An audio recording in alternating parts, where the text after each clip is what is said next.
Hi again, everyone. I'm Ollie Matthews. This is the Narcissistic Resistance, and this resistance video is sponsored by contribution from Treasure Travel. And here's her story. Hi, Ollie. Thank you for reading and evaluating my last letter entitled Purple Fucking Morton House. You entitled your video of that letter, Everyone Hates Everyone, as it examined the depths to which my narc mother has driven wedges between family members. The moral of that story was that although purple martin birds can live all together happily ever after, narcissists cannot.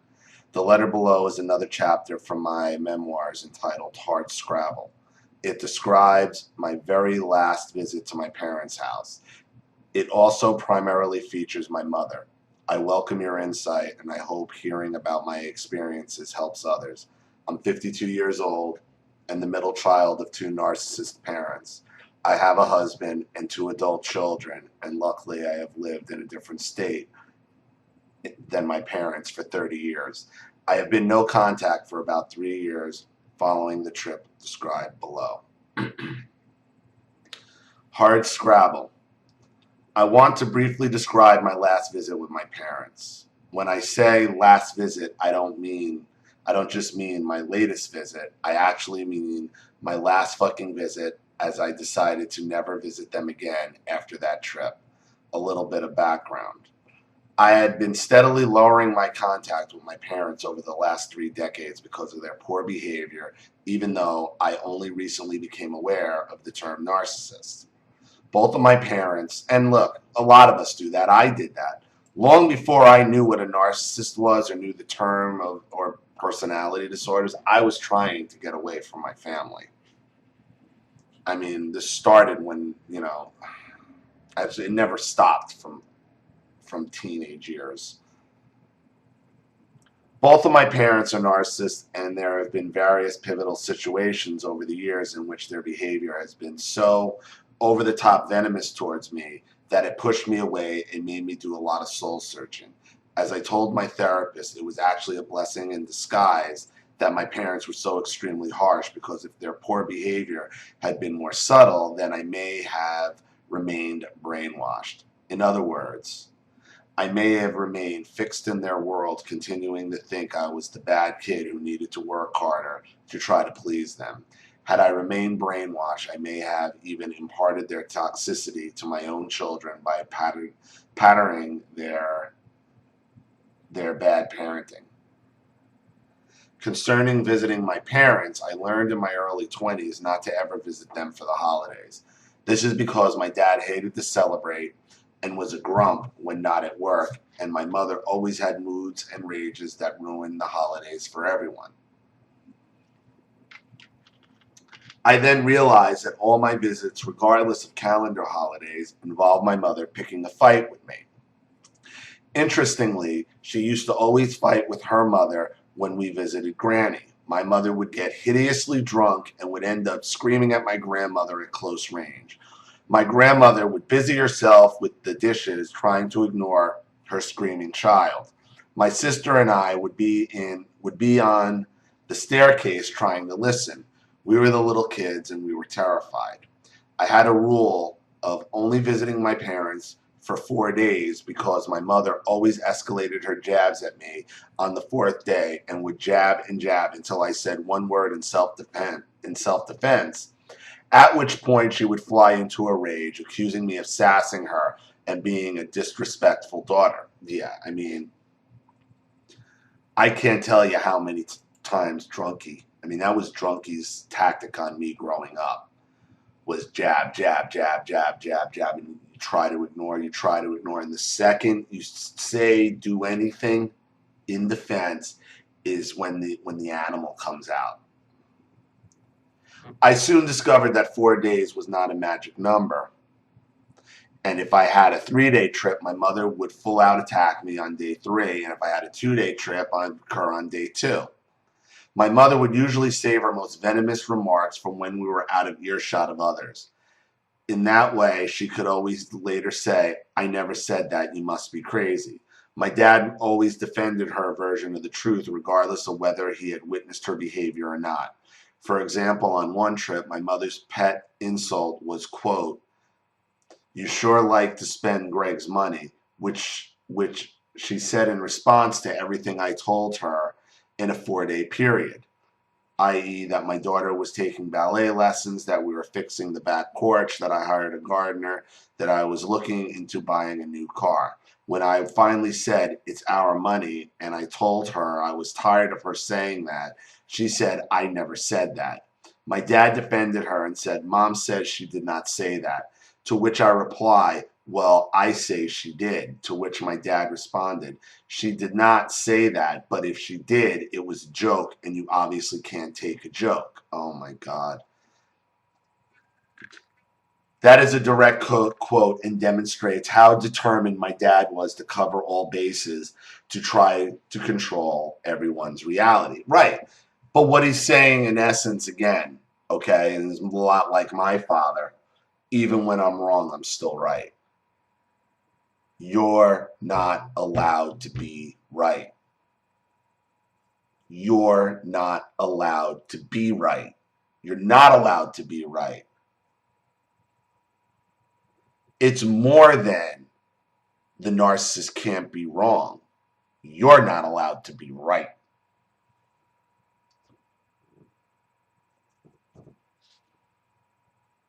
There's a difference. Think about that.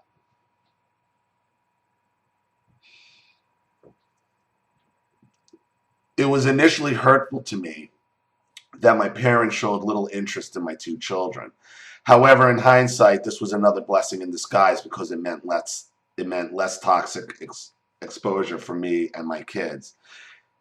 Given that my mom and dad were poor parents, why in the world would I have any expectation that they would be good grandparents? Luckily, they did not like to travel and so visited infrequently. I will now explain the shitstorm that occurred on my last 3-day visit and which served as the final push to my no contact status. We began a game of Scrabble with my mother, father, sister, and me and my adult son at the kitchen table. I guess the family I guess the fleeting family harmony around the Scrabble board was too much for my mother, so she started jabbing at me. She started telling my son a story about how, when he was a toddler, she was babysitting him and she had to follow all these ridiculous rules that me, his mother, had set up. Your mother said you could not have a lollipop before dinner, but hell, I should have just given you the damn lollipop. She always had so many goddamn rules. I was not going to give her the satisfaction of sparring with her, so I ignored her. When I sensed she was escalating and getting more personal, as she always does, I unceremoniously dumped my letters into the bag, announced I had no words to play, and so was folding. I gracefully got up and went downstairs. Well, that set them off into a narc rage. They both became unglued, stunned in stunned disbelief that I had the audacity to leave the room. My parents then came downstairs to scream at me. First, my mother told me how rude I was to storm out of the room and how dare I disrespect my father. Calmly, I told her I did not storm out of the room, but rather had left calmly. She said that I had no right to be so angry over nothing, and I calmly told her I was not angry, and I quote myself, "You can say whatever you want in your own house, but I don't have to listen to it." She did not know what to say next, so she marched up the stairs screaming that I was nuts, and she had no idea how to handle a crazy person and that I needed therapy. I remained on my laptop, then down comes my dad in a narcissist rage, complete with wild eyes. I repeated to him what I told my mother, that they could say whatever they wanted in their home, but I was not obligated to sit there and listen to it. My dad had no rational comeback, so out of the blue he yells, "You want to talk about the past? I'll tell you about the past. The reason we didn't visit our grandchildren is because we were made to feel unwelcome when we visited 7 years ago." I said, "You are going to have to be specific to back up that allegation." So he proceeded with the following. "Well, our last visit, when we arrived, you were behind the dog gate holding the dog rather than greeting us." I explained that I had picked up the dog so she would stop barking, put her in the crate, then hug them and welcome them within a few seconds of them entering. Well, he said, you did not bother to cook for us and instead took us to a restaurant. Does this sound familiar, Meat? Because I know you're watching. Okay? Does this sound familiar, Meat? Because this can basically be the same thing that happened in my living room. Okay? This is what they do. They look for anything they can to put you on immediate trial for. Anything, and then they try to put you on trial for it.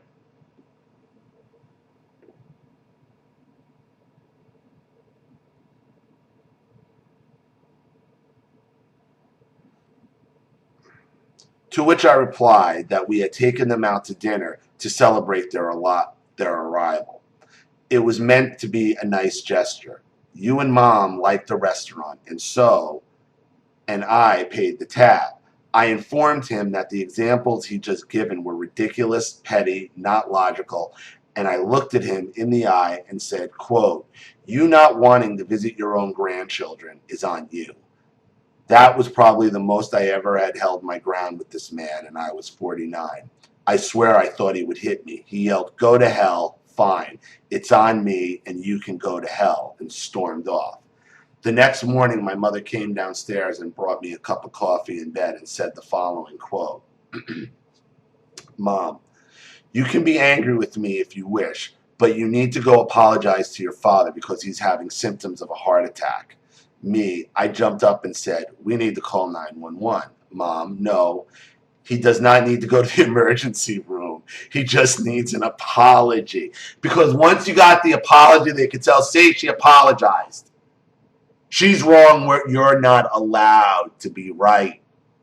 You're not allowed to be right.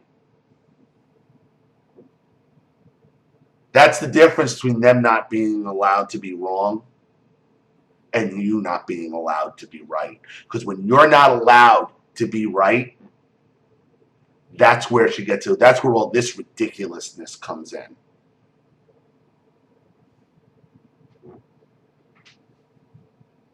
Because if even when I'm wrong, I'm right. That's them telling themselves I'm still right. This is them telling you you're not allowed to be right.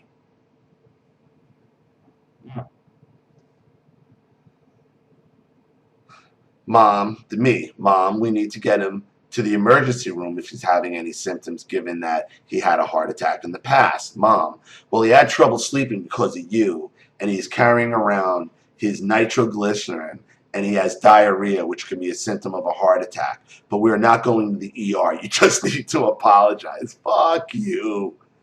Please, please.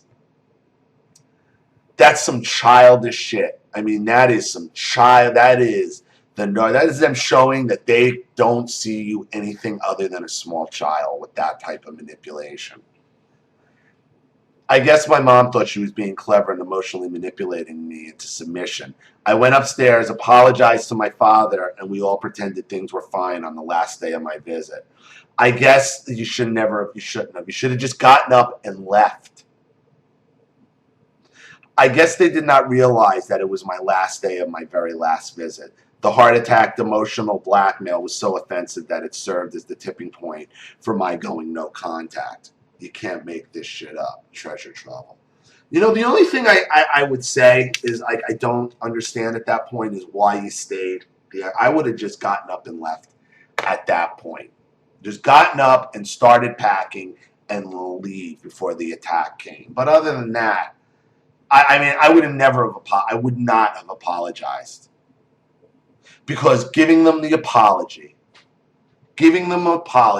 is letting them believe you're not allowed to be right. And that's what's going on here. So they can tell them, see, she apologized. That was the worst thing you could have done. You should have left. Because if that was going to be your last visit there, what the hell was the apology for? Because now they can tell themselves, see, she apologized. And now she's so ashamed she can't even face us. Trust me, that's one of their defenses they're using. If you were going to cut it, you should have just gotten up and packed and be gone with it. Be gone with it. Because what did the apology really get you? A couple hours of please. Should have just gotten up and left at that point. Packed and been gone. But other than that, this just shows you're not allowed to be right. You're not allowed to be right. So, thank you again for your contribution. Thank you for another story. I really appreciate it. Thank you to everybody watching. Please leave any opinions or advice in the comment section below. And again, if you want your story on the resistance, you have a topic you'd like me to cover, a narcissist you'd like to expose, you'd like to set up a Skype chat, phone call, email, private video, Facebook chat, or you'd like to sponsor a video for someone else or just contribute to the channel, you know what to do with the PayPal and email links in the description box. And if you're still unclear, wait for the instructional video link to pop up at the end of this video to walk you through all that. Please like and share this video wherever you can. Subscribe to my channel if you haven't, and be sure to click the subscription bell to be notified of all my video uploads. I'm Ollie Matthews. This has been the Narcissistic Resistance.